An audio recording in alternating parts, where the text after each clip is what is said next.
There was once a time when the left merely saw conservatives as stuffy old white men. When calling a conservative out over dinner was just said out of antagonistic fun. No one stormed away from the table, no one's address ended up online, and no lives were threatened. Nowadays, you don't even need to be white or a man to be labeled as a conservative. You don't even need to be an actual conservative to be called one. You just have to have a pulse and speak your mind. Today on the front lines, a TPUSA student activist from the University of Nevada, Las Vegas will share her courageous experience of being brutally targeted by the left on her campus. Then we'll report on the University of Chicago, Boise State, Texas State, UTSA, and Iowa State University about the growing animosity held by the political left against conservatives, both on Zoom and on campus. And finally, we'll discover the ugly truth about a professor's threats against a conservative student at the University of New Mexico. All this and more, I'm Isabel Brown, and this is On the Front Lines.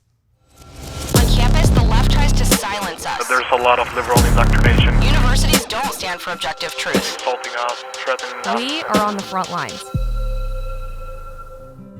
My name is Valentina. I'm 21 years old and I attend the University of Nevada, Las Vegas, and I've also had the pleasure of serving as the campus coordinator for the UNLV Turning Point chapter this past year. I was raised by two amazing parents who grew up in Russia and came to America legally to start a family and live their American dream. After being an outspoken, passionate conservative student in high school, I found my way to Turning Point USA. Turning Point gave me an opportunity to truly educate and help my community that has been led so wrong. I was so happy to be a part of something that finally gave me a voice. But in the present day, to be conservative is seen in such a negative way, and why? Our values uphold freedom, liberty, happiness, and God. Some people don't see it that way, and one student at my university found it her responsibility to publicly target me, all for showing my love for the American flag. My name is Valentina, and I'm on the front lines. Please welcome Valentina from the University of Nevada, Las Vegas. Valentina, thank you so much for being here and agreeing to tell us your story on the front lines. Talk to me more about how you first got involved in campus activism and Turning Point USA. Yeah, so I have been raised conservative, and I'm sort of the only child in my family that's always been into politics, and I always knew about Turning Point. I believe it was the summer of 2019. I saw posts about YWLS, but I had missed it. So I go on Turning Point's website and I saw SAS 2019, so I applied like instantly. And this was before I was in a chapter. So that was during the summer, and then fall comes around. I'm a sophomore in college, and out of nowhere, I just randomly bump into my Turning Point table, and it was just so weird and such a coincidence because I was like walking to my class and I had no idea that I had a chapter at that school. I knew I was conservative, and I've always had a passion for politics, so I always knew I wanted to be involved somehow. And the fact that I already knew about Turning Point, I had already applied for SAS, I just felt like it was meant to be. As you started to become the public face of Turning Point USA, at least in your college community as the campus coordinator, the attacks from the left continued to get crazier. One student in particular, I believe her name was Mary Miller, took it upon herself to share your personal information online. She doxed you, if you're unfamiliar watching the program with what that word means, and then started to go after your friends, your chapter members, and even your family. Talk to me about what that felt like for you. It's actually such a crazy story. It was January 6th, the morning of January 6th. Me and my father and my two chapter members went up to the mountains to go snowboarding, and we brought our American flag and our Gadsden flag. And we were just, waving our flags, snowboarding. We took a picture of it. And we posted our picture up in the mountains, and the caption for our photo was, "The Republic will stand." We had posted that not knowing that there were riots going down at the Capitol. Later that night, we're on Instagram, and this student, Mary Miller, had posted me and my friends and my father on her Instagram story. The post itself said, "I'm tired of these students at UNLV. They need to be held accountable for what they say. I'm sick of seeing them post this kind of stuff." And then she said, "It's time that I call them out publicly." And to this day, I don't know exactly what she wanted from it. Did she want to cause harm to us? Did she want me to get kicked out of school? Did she want, people to come after us? And as a result, we were getting hate messages from other people. I was angry when I saw that because I don't know if you know this, Mary Miller was part of the student newspaper at UNLV, and I'm a journalism major, and they coincide with each other, the professors, the students. And for me, I was angry because, when I'm, at school, yes, I am an outspoken conservative, but when it comes to journalism, I believe in being neutral. And to bring politics or my values into, something that I take seriously, my education, just made me so angry. It's cyberbullying, it's cyberbullying. And it's not to be dramatic, but the left is totally okay with bullying. They are fine with it.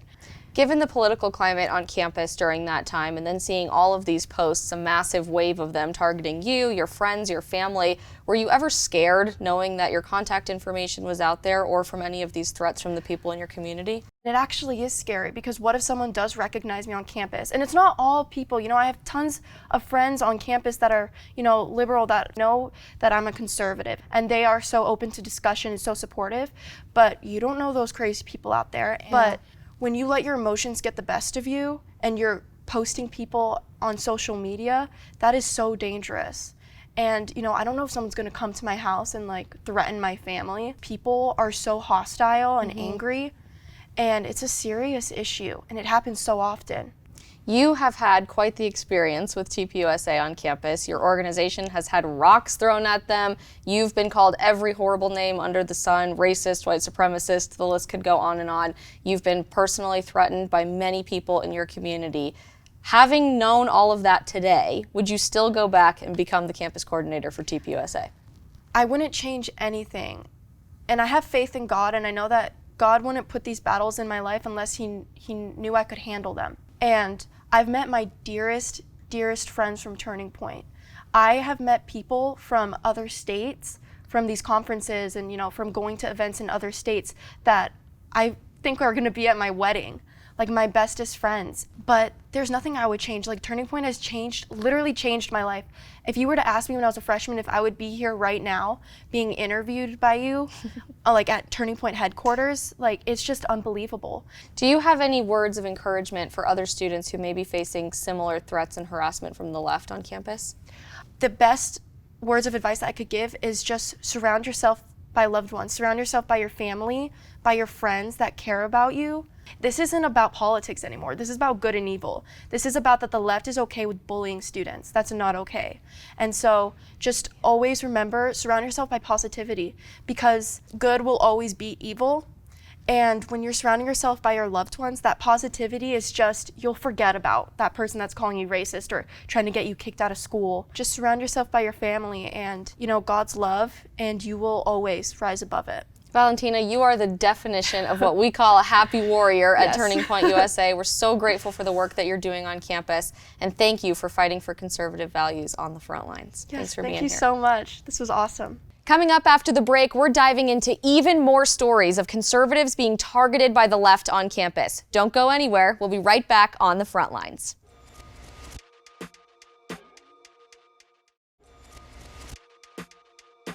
Targeting conservatives on campus is a tactic used daily by the left to silence opposition of thought.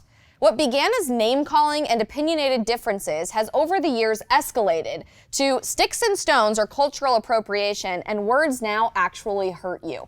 Conservative students have faced backlash for their values at an extreme level each and every day, and it doesn't look like the left tactics are diluting anytime soon.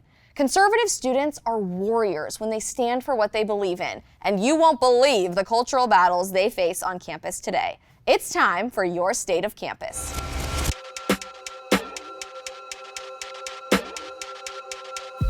Throughout 2020 and 2021, we've all become accustomed to a new campus environment, Zoom University, a well-rounded way of schooling where students get absolutely everything they pay in excess for. One-dimensional professors with zero hidden agendas, and a degree in a grievance of one's choosing. Speaking of grievances, 2 professors found themselves in hot water during a Zoom discussion for educators on the experience of being threatened, intimidated, and harassed. Laura Burnett from Collin College and Sammy Schalk from the University of Wisconsin-Madison began threatening Haley Worth, a campus correspondent from Campus Reform and student at St. Cloud State University. During the Zoom meeting, Professor Burnett did not hold back when she stated, "Believe me, I know way more about Haley than she knows about me. stalker much? To take things a step further, the professor monologues her opinion on Haley along with her new standard for journalism. She said, "Haley Worth, I don't like her. I don't like that little girl. So I'm gonna go ahead and say that publicly because she is creating harassment for me and she knows it." So yes, the journalists that are journalists in scare quotes that are participating in this, absolutely. And if I do have someone who is dumb enough to send me an email from their actual account with their actual name, dumb, brave, whatever, yeah, I will go ahead and make that real public too. Because I would love for people to have their family and friends know the kind of things they are saying to me and give them a taste of their own medicine. Since when did honest journalism and reporting on real-life events mean creating harassment for professors on campus? Probably when professors began handing out passing grades to students who could best regurgitate a leftist talking point in 5,000 words or more. Haley, if you're listening, take this as a sign that not being liked by these professors means you are doing all of the right things. It's rare for a conservative to like a government policy. Today at Texas State University, when you support a government decision, you get death threats? Catching Valentina, the student body president at Texas State, dared to publicly support Governor Abbott's executive order in which he lifted the statewide mask mandate. He publicly came forward last spring when he was inspired to call upon Texas State University to immediately enact policies in greater alignment with those of the communities our students inhabit by meeting similar criteria. Ketching called for the continuation of the ability of students to wear masks, if they so choose, without penalty, while encouraging the end to penalties for students who choose to take them off. Freedom of choice, individual decisions, not all that controversial, right? Wrong, I guess, in San Marcos, Texas. One of Ketching's classmates created a Twitter account which shared his personal cell phone number with the public, a form of doxing. Then a quote tweet from the student government account at Texas State said, "Can you assassinate a student body president too?" Two? Who else are you trying to assassinate, buddy? But seriously, calling for assassination, murder of the student body president simply because he wanted to give students freedom of medical choice? Thank you, campuses, for promoting death. Speaking of medical freedom being stifled on campus, Boise State University's administration openly threatened students in 2020 if they failed to comply with the strict stay-at-home order on campus. The university's threats for failure to follow social distancing protocol and self-isolation guidelines? Eviction. Never mind having no eviction policy in the student code of conduct. Never mind personal freedom or autonomy. In typical draconian fashion, Boise State sent an email out to students warning them that failure to follow the school's incredibly strict COVID-19 policies can result in the revocation of your university-owned housing agreement. In short, you will have to find another place to stay. AKA, we'd rather you face the threat of a pandemic outside, without a home, rather than you even going outside. Thank you for that reasoning. Get evicted, save lives. Don't go away. We'll be right back with more on the front lines.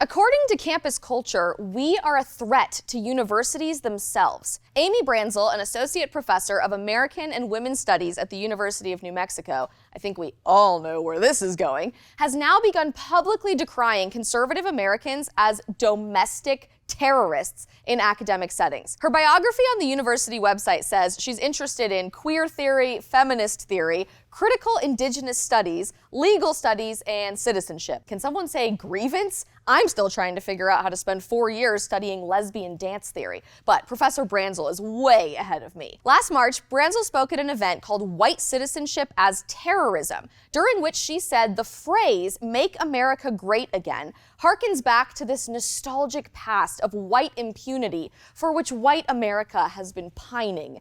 She then went on to say that supporting the MAGA phrase is adhering to Trumpism, which in her detailed personal and totally verifiable experience is a form of domestic terrorism. So there's nothing that used to be great about America?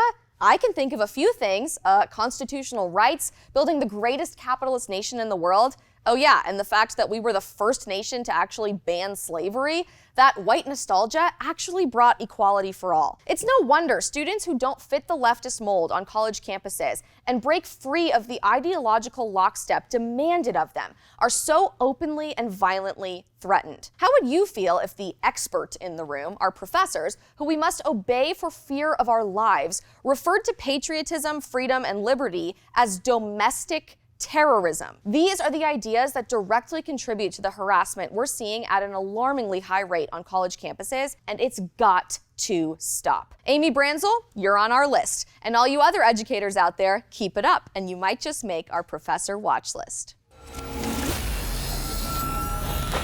Jumping back onto campus, let's head to Iowa State University, where a professor is playing dangerous games with her students' grades and, as a result, futures.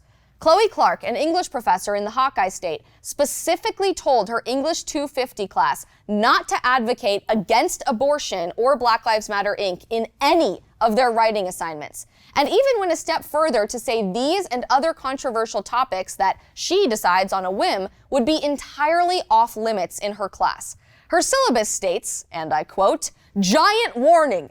Any instances of othering that you participate in intentionally, racism, sexism, ableism, homophobia, serophobia, transphobia, classism, mocking of mental health issues, body shaming, etc. in class are grounds for dismissal from the classroom." In addition to this English 250 class, students are encouraged to enroll in Woke Spelling 101 so that they can interpret the rules of the class, not just the curriculum. Just kidding. It continues, you cannot choose any topic that takes at its base that one side does not deserve the same basic human rights as you do, i.e. no arguments against gay marriage, abortion, Black Lives Matter, etc. I take this seriously. You don't say. Speech is violence, and silence is violence, so speak up about violence, but don't be violent in your silence. Should we begin just blinking our eyes for communication purposes, or is that some form of cultural appropriation? Blink once for woke and twice for insanity. Personally, I like words, so I would hate to be in Professor Clark's class. But the sad reality is that there are students who can't avoid these classes, and if they dare speak up for their values, they risk their grades and therefore their futures after college. This kind of one-sided power is dangerously being wielded by intolerant professors who can't handle their own arguments when people disagree with them. Save it for the sharks, professors. Nearby at the University of Chicago, Evita, the daughter of U.S. Representative Sean Duffy, has received an onslaught of hate for opposing socialism because threats and harassment are what good Americans do.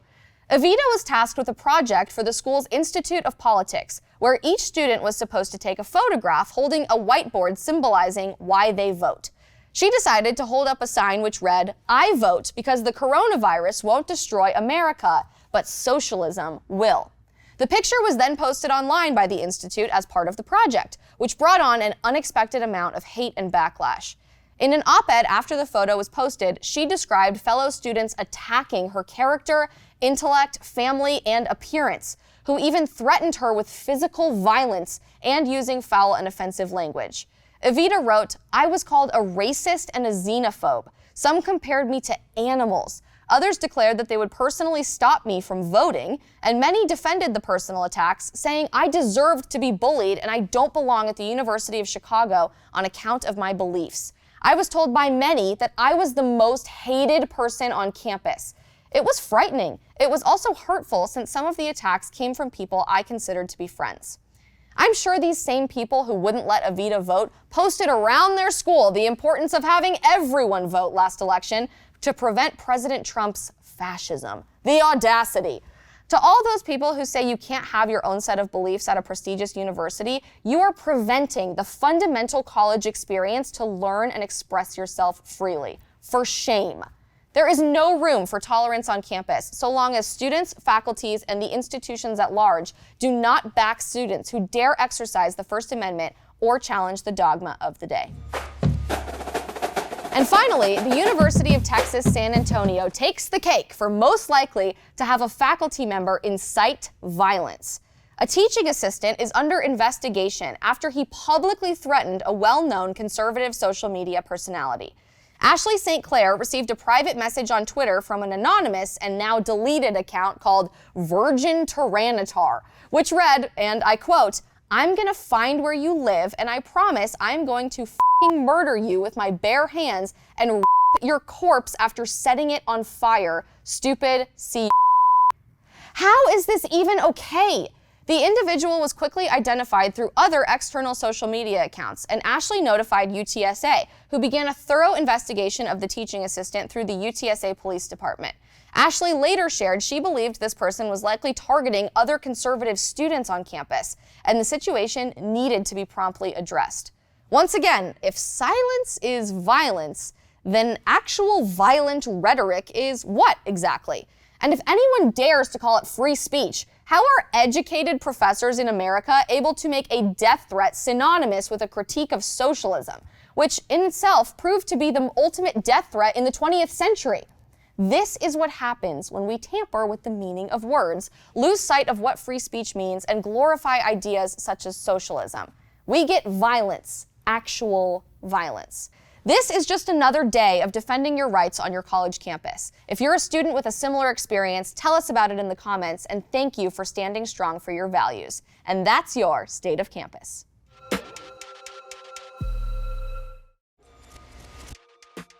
This week, we learned that the backlash on campus against conservative students is escalating before our very eyes, and that students who dare to challenge the leftist status quo may find themselves threatened and harassed. Professors genuinely believe that conservatives have become domestic terrorists, and the left will do just about anything to silence a growing movement of conservative voices, even targeting your own family, but they do it out of fear for your momentum. This is your voice, your stories, your fight. Together, we are on the front lines.